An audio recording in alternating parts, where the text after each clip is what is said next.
श्री शिवाय नमस्तुभ्यम। राधे राधे। आप सभी दर्शकों का आपके अपने चैनल धार्मिक कथा और कहानियों में मैं आप सबका बहुत बहुत स्वागत करती हूँ। आज के इस वीडियो में आप सुनेंगे गुरु प्रदोष व्रत कथा। उससे पहले हम आपको गुरु प्रदोष व्रत की पूजा विधि भी बताएंगे। तो आपसे अनुरोध है कि वीडियो को पूरा जरूर देखिएगा। वीडियो अच्छी लगे तो लाइक, शेयर और सब्सक्राइब करना मत भूलिएगा। चलिए बात करते हैं प्रदोष व्रत की। प्रदोष का व्रत बहुत ही मंगलकारी व्रत है। जब प्रदोष व्रत गुरुवार के दिन होता है तो इसका महत्व और भी अधिक हो जाता है।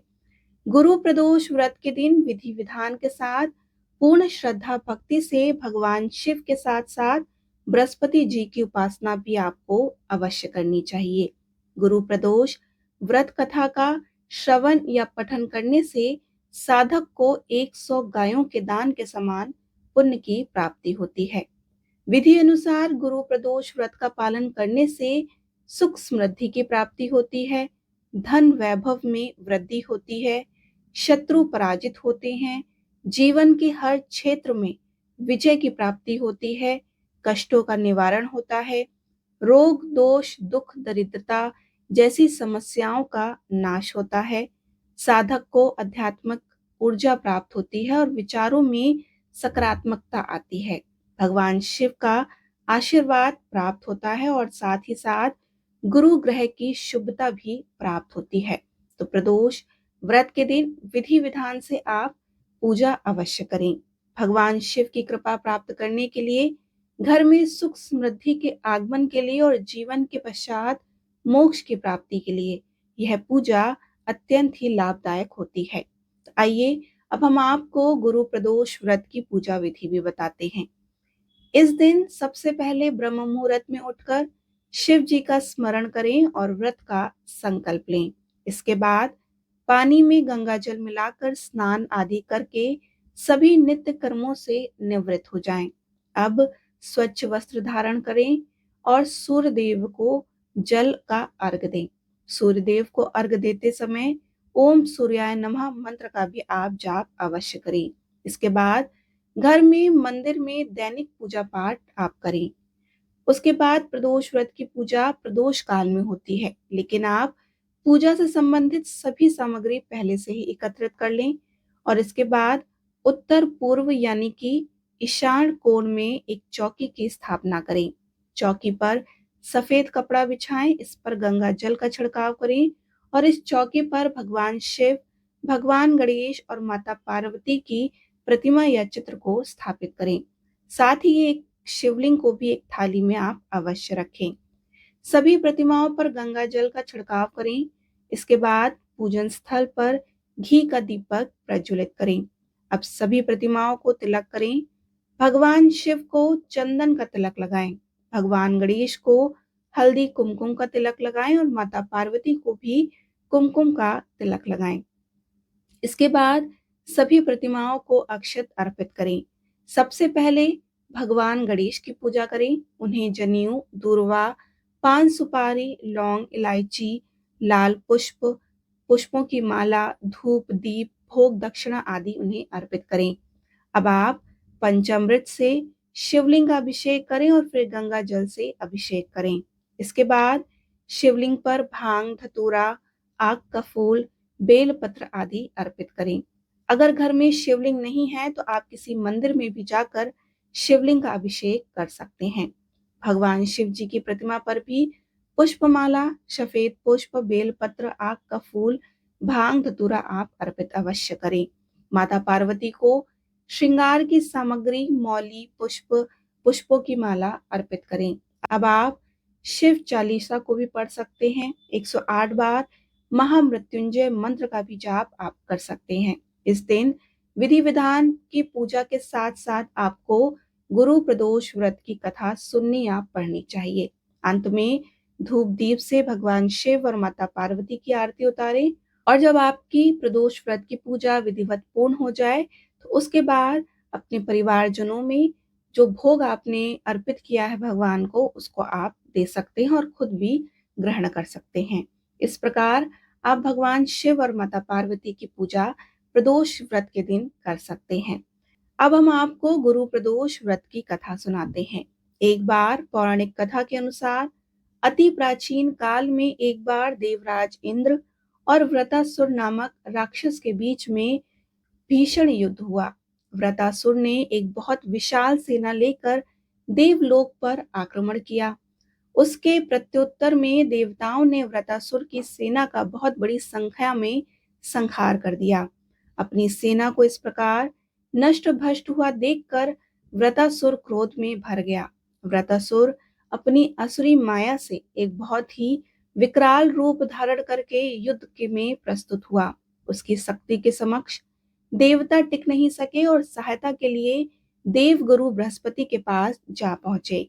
देवताओं से सारा वृतांत जानकर देवगुरु बृहस्पति ने उन्हें कहा कि हे देवराज, जिस व्रतासुर के विषय में आप बता रहे हैं, मैं आपको उसका वास्तविक परिचय देता हूँ। व्रतासुर पूर्व जन्म में एक राजा था। उसका नाम था चित्ररथ। राजा चित्ररथ अपने विमान में बैठकर भगवान शिव के दर्शन करने गया। वहां देवी पार्वती को भगवान शिव के वाम अंग में विराजित देखकर उसने उपहास पूर्वक बोला कि हे प्रभु, पृथ्वी पर हम मनुष्य मोह माया में फंसे होने के कारण स्त्रियों के वशीभूत रहते हैं, किंतु ऐसा कभी देवलोक में नहीं देखा कि स्त्री सभा में आलिंगन बद्ध हो बैठे। चित्ररथ के मुख से इस प्रकार के उपहास पूर्ण वचन सुनकर सर्वशक्तिमान भगवान भोलेनाथ ने हंसकर उत्तर दिया और बोले कि हे राजन, मेरा व्यवहारिक दृष्टिकोण आपसे पृथक है। मैंने जगत कल्याण हेतु मृत्युदाता कालकूट महाविष का पान किया और उसके अपने गले में धारण किया। यह सब जानते हुए भी तुम एक साधारण जन की भांति मेरा उपहास उड़ा रहे हो। देवी पार्वती जी को भगवान शिव के निकट विराजमान थी। वो राजा चित्ररथ की इस दृष्टता से क्रोधित हो उठी। देवी पार्वती ने राजा चित्ररथ से कहा कि अरे मूर्ख, तूने सर्वेश्वर, सर्वशक्तिमान, सर्वव्यापी भगवान महेश्वर के साथ ही ऐसा ही उपवास किया है। तुझे इसका दंड अवश्य ही मिलना चाहिए। मैं तुझे ऐसा दंड दूंगी कि तू फिर कभी इस प्रकार के संतों का उपहास करने की धृष्टता नहीं करेगा। इसके बाद देवी पार्वती ने उसे श्राप दिया कि तू एक दैत्य स्वरूप धारण करके धरती पर वास करेगा। देवगुरु बृहस्पति बोले कि उसी श्राप के कारण राजा चित्ररथ इस जन्म में असुर योनि को प्राप्त होकर व्रतासुर के रूप में उत्पन्न हुआ है। यह ऋषि त्वष्टा के श्रेष्ठ तप से उत्पन्न होकर व्रतासुर बना है। व्रतासुर बहुत ही कर्मनिष्ठ और ईश्वर भक्त है। इसने अपनी घोर तपस्या से भगवान शिव को प्रसन्न किया है और देवगुरु बृहस्पति ने आगे कहा कि अपने बाल्यकाल से ही व्रतासुर शिव भक्त रहा है। अतः हे देवराज, अगर तुम व्रतासुर पर विजय पाना चाहते हो तो तुम्हें भगवान शिव को प्रसन्न करना चाहिए। भगवान शिव को प्रसन्न करने के लिए तुम बृहस्पति प्रदोष व्रत करो। देवगुरु बृहस्पति की आज्ञा से देवराज इंद्र ने गुरु प्रदोष व्रत का पालन किया और गुरु प्रदोष व्रत के प्रभाव से देवराज इंद्र को व्रतासुर पर विजय प्राप्त हुई। देवराज फिर से देवलोक के सिंहासन पर आरूढ़ हुए, जिससे फिर से देवलोक में शांति छा गई। इस प्रकार गुरु प्रदोष व्रत कथा संपूर्ण हुई। आइए अब हम आपको प्रदोष व्रत की दूसरी कथा का श्रवण कराते हैं।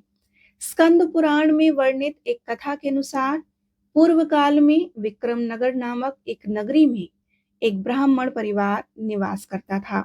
उस परिवार के मुखिया की अचानक मृत्यु हो गई।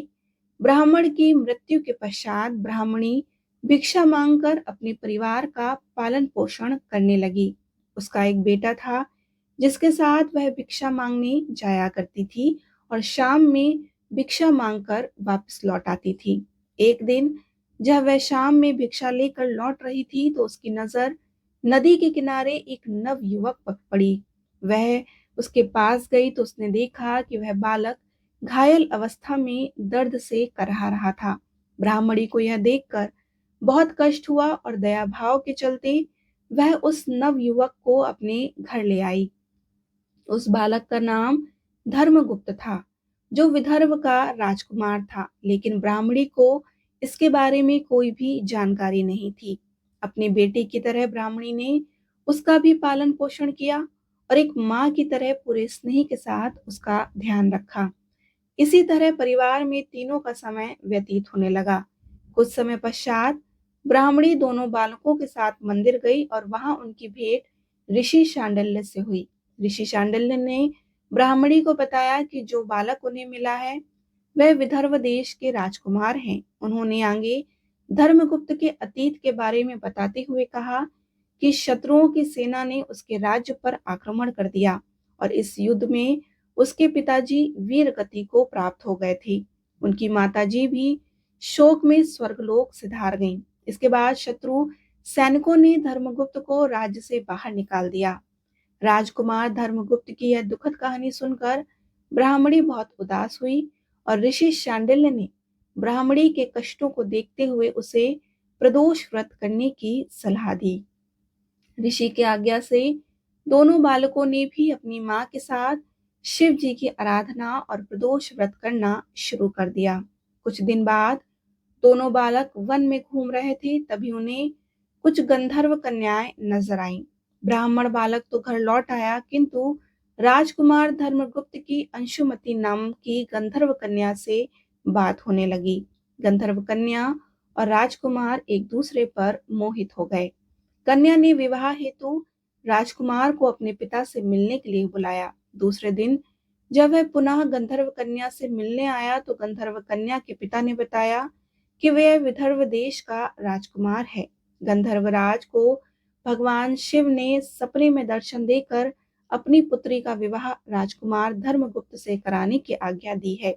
भगवान की आज्ञा मानकर गंधर्व राज ने अपनी पुत्री का विवाह राजकुमार धर्मगुप्त से करवा दिया। इसके बाद राजकुमार धर्मगुप्त ने गंधर्व सेना की सहायता से विदर्भ देश पर पुनः आधिपत्य प्राप्त किया। राजकुमार ने ब्राह्मणी के पुत्र को अपनी सेना का प्रधानमंत्री नियुक्त किया। इस प्रकार प्रदोष व्रत के फलस्वरूप उन तीनों लोगों के सभी कष्ट दूर हो गए। कथा सुनने वाले सभी भक्तजनों पर भगवान शिव की कृपा सदैव बनी रहे। हमारी यही कामना है कि भगवान भोलेनाथ और माता पार्वती की कृपा आप और आपके समस्त परिवार पर सदैव बनी रहे। वीडियो कैसी लगी हमें जरूर बताएं। आपसे अनुरोध है कि लाइक शेयर करना मत भूलिए और साथ ही सब्सक्राइब जरूर करके जाएं। राधे राधे।